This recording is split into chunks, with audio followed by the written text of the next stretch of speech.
What up, fam? It's your boy Love Marley, and today I'll be reviewing the Godox SL60 Daylight. So let's just jump right into it. Alright fam, let's start off by talking about some things that I like about the light. One, the first thing I really like about this light is the CRI. The CRI for the price range is really high. It's at a 95 CRI. It really does like resemble a 120D, like not completely. If you've seen a 120D, obviously not completely, but it really does a good job at imitating light source. So two, obviously, is the price range. I think you can pick it up for about like $150 each light without the accessories and stand or whatnot. It's very affordable. It's like what, like 5 times cheaper than a 120D. You know what I mean? You cannot beat it, honestly. I've never had an issue with this light. It's only been good to me. You know what I'm saying? So I have no complaints. Number 3, the build of it is really robust. You know what I mean? It's plastic, as you can see, but it's not like cheap plastic. It's like solid plastic. Like I dropped this thing already on the floor and had no problem. Nothing was wrong with it. I don't recommend dropping it on the floor though. Don't drop it on the floor. You know what I'm saying? The build is amazing, honestly. Metal brackets right here. It's just a tank. It's a tank. 4. This is my last thing. This is obviously not the last thing I like about the light. There's so many things I love about this light. That being that you can put accessories on it. I didn't put that on this list, but you can. So 4 is it can compete. It can compete with other lights that are twice, 3 times, 4 times the price range. Like you can shoot a whole short film with this light after color grading and everything. Try to compare it to a 120D shot the exact same way, and I guarantee you would probably not even notice. It's really that good of a light. People always like talk about like the differences between it and how it's not a better light, but in my opinion, the way it complements black skin tone, I really like it. And that's the 4th thing I like about it. Alright, so let's talk about some of the things I don't like about the light. Sadly, there's downfalls to this good ass light. I'm sorry.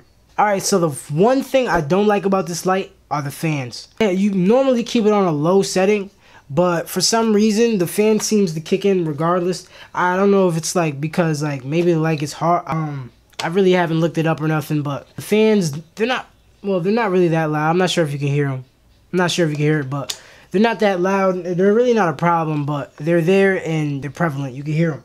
So Number two, there's no battery option.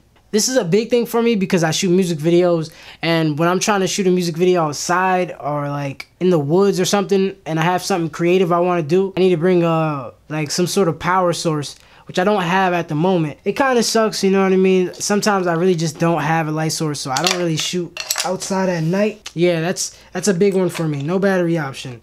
What you can do is, though, you can buy, like, I forgot what they're called. They're like camping generators, and you can use that to power your lights, which is only costs around like $200 to $300. That's an option too, but that bites into the price range of the lights. So number 3, the third thing I don't like about these lights, I haven't had a problem with this. Flickering. I haven't had a problem with this. I mean, I shoot at 120 frames all the time. I haven't seen any flickering. I'm not sure if you guys see it in the videos. I haven't got any issues with the flickering. I can't complain. But I've been seeing other YouTubers like Tommy Calloway talk about how he has a flickering problem with the Godox. And hey, send that thing back. That's all I can say. You know what I'm saying? Alright, 4. This is the last thing I don't like about the light, and probably the biggest thing, other than the no battery option. The resale value isn't that good. Like, when you buy this light, it's fairly cheap. When you resell it, you're not really making any money because you still have to ship the product out. So it's an investment in your craft. This is not a light you want to like